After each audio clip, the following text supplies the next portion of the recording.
Jagger, here is a look at first run magic. You had a great day. Fifth place. Your first U12 top 10.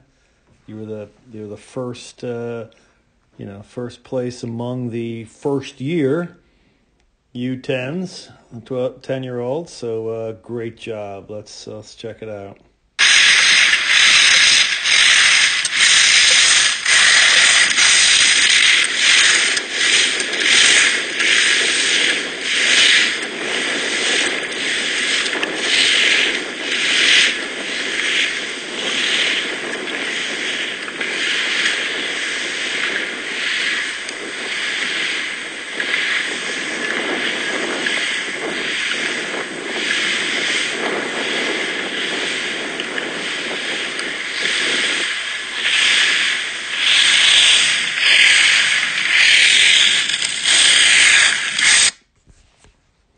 All right.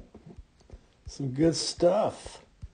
You know, you're going for it, which I like, and that's something that's hard to teach. You're always looking for speed. You're trying to find the fall line.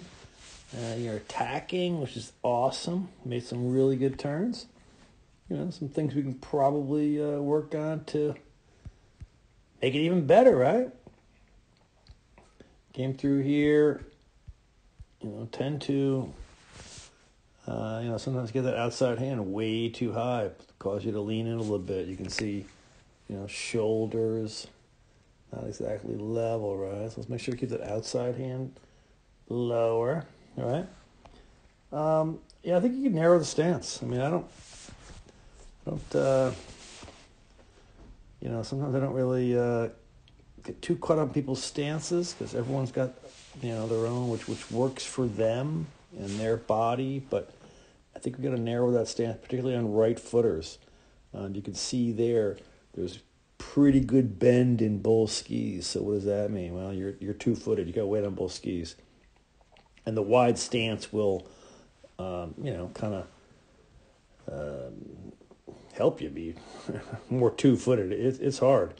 It's hard to be, foot to foot is what we want to be. Outside ski to outside ski, foot to foot skiing with a big wide stance. So let's try to narrow the stance, particularly right footers.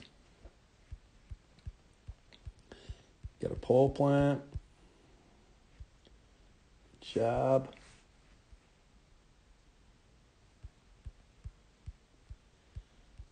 Not really sure what happened here. You looked in pretty good position. I don't really know what all happened there. He went flying back in the back seat. But you recovered, so it's all good.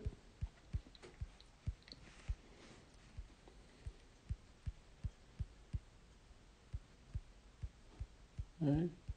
You really kind of stayed ahead of the course. Your line was pretty good. Right, again, a pretty wide stance, right?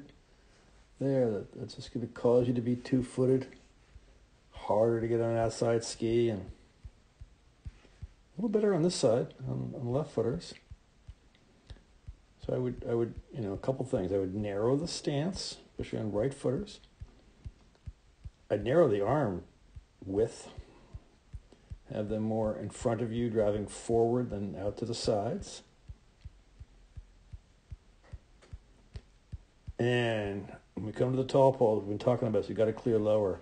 This reaching and clearing really high is just causing you to lean in. I mean, you had up here, we've been talking about using ankles and knees, and there was some, better use of ankles and knees and not just the hip, which is how you typically go. A little better ankles and knees here, and then all of a sudden, you come down here, tall poles, reaching and leaning, and ankles and knees go away, and it's just kind of a lean and hip. And all of a sudden, you just started going too straight, too. So the tall poles are kind of throwing you off. I mean, and again, we've talked about this a lot. We can't push the gate away because we can no longer pole plant. You're pushing the gate down. Pretty hard to pole plant anymore. If you do pole plant, it's going to be really late once you raise the hand back up.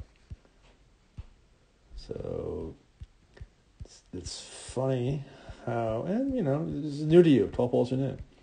So you get in the tall poles, you start going straight, right?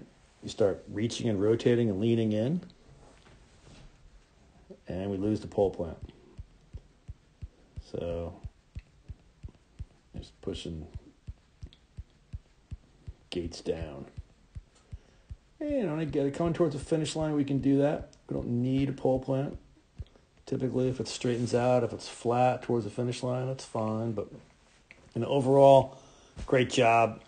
Let's try to think about narrowing the stance, particularly right footers. Let's think about narrowing the hands for sure, right? Let's think about in tall poles, clearing lower. We're trying to get you to, clear, aim for the middle of the pole. I know you haven't been able to do it yet.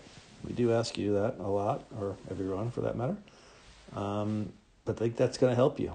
And we got to get ourselves inside the gate, so we're not reaching. But things to work on. But it was an awesome job, and looking forward to this weekend.